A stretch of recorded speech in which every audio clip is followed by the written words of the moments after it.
Hi friends, তোমরা কেমন আছো? আশা করি সকলেই খুব ভালো আছো। দেখো, আমি আজ বানাবো দুধ গোকুল পিঠে। তার জন্য নারকেলটাকে আমি কুড়িয়ে নিচ্ছি। তারপরে আমি খেজুরের গুড় দিয়ে আমি নারকেলটা কুড়িয়ে নিয়েছিলাম। ভালো করে আমি এটাকে ভালো করে নাড়িয়ে নিচ্ছি। এবার কড়াইতে নারকেলের পুরটা তৈরি হয়ে গেছে। এবার আমি চালের গুঁড়ো করে নেব। তার জন্য আমি মিক্সিতে চাল নিয়ে নিয়েছি। এবার এটাকে আমি গুঁড়ো করে নেব। গুঁড়ো করে দেখো আমি চেলে নিচ্ছি, যাতে গুঁড়োটা বেশ সুন্দর হয়, মিহি হয়। গুঁড়োটাকে চেলে নিয়ে এরপরে আমি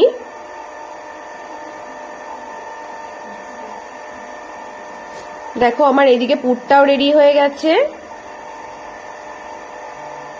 এবার আমি পুরটাকে একটা বোলের মধ্যে ঢেলে নিলাম। তারপরে হালকা উষ্ণ গরম অবস্থায় আমি এই পুরটাকে গোল গোল করে একটু চ্যাপটা করে শেপ দিয়ে নিলাম, যেহেতু দুধ গোকুল করব তার জন্য। দেখো আস্তে আস্তে আমার এটা করা কমপ্লিট হয়ে গেল। এবার আমি আরেক দিকে গ্যাস ওভেনে কড়াই বসিয়ে দুধ জ্বালিয়ে নিচ্ছি। আর এদিকে দেখো আমি গুড়টাকে কেটে নিচ্ছি টুকরো টুকরো করে, যাতে দুধে দিলে খুব সুন্দর ভাবে গলে যায়। এমনিও গলে যাবে, বেশ তাড়াতাড়ি হবে। আর এদিকে আমার নারকেলের পুরটাও রেডি করা হয়ে গেছে। আর এইদিকে দেখো ব্যাটারটা আমি দেখাতে পারিনি, এর মধ্যে দিয়েছি আমি 1 কাপ ময়দা, হাফ কাপ চালের গুঁড়ো, একটু নুন আর নর্মাল জল, কোনো গরম জল নয়। ব্যাটারটা দেখো আমি বেশ করে ফেটিয়ে নিয়েছি। এরপর একে একে নারকেলের যে চাপটিগুলো বানিয়েছিলাম সেগুলো ব্যাটারে দিয়ে দিলাম। এবার কড়াইতে তেল দিয়ে এক এক করে ভেজে তুলে নেব। হালকা লাল করব, বেশি লাল করব না, তাহলে শক্ত হয়ে যাবে, দুধে দিলেও শিটা শিটা হয়ে যাবে। এর জন্য দেখো আমি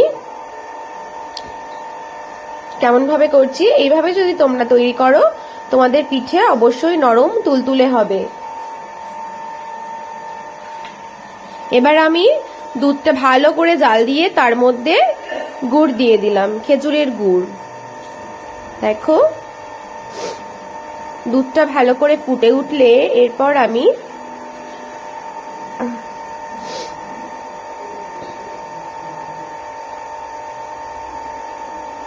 দেখো দুধটা আমার ভালো করে জাল হয়ে গেছে।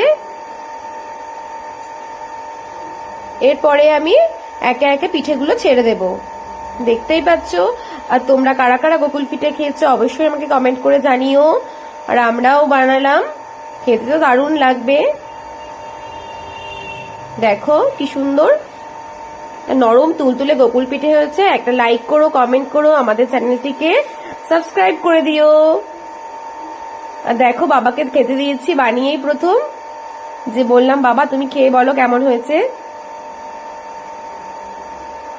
বাবার তো বেশ ভালো লেগেছে, বাবা খেয়ে বলছে যে খুব সুন্দর হয়েছে। আর আমরাও খেয়েছি, আমাদেরও খুব ভালো লেগেছে। আর তোমরাও জানিও তোমাদের কেমন লাগলো আমার এই রেসিপিটি। তোমাদের ভালো লাগলে অবশ্যই তোমরা এইভাবে বানিয়ে খেও। টাটা।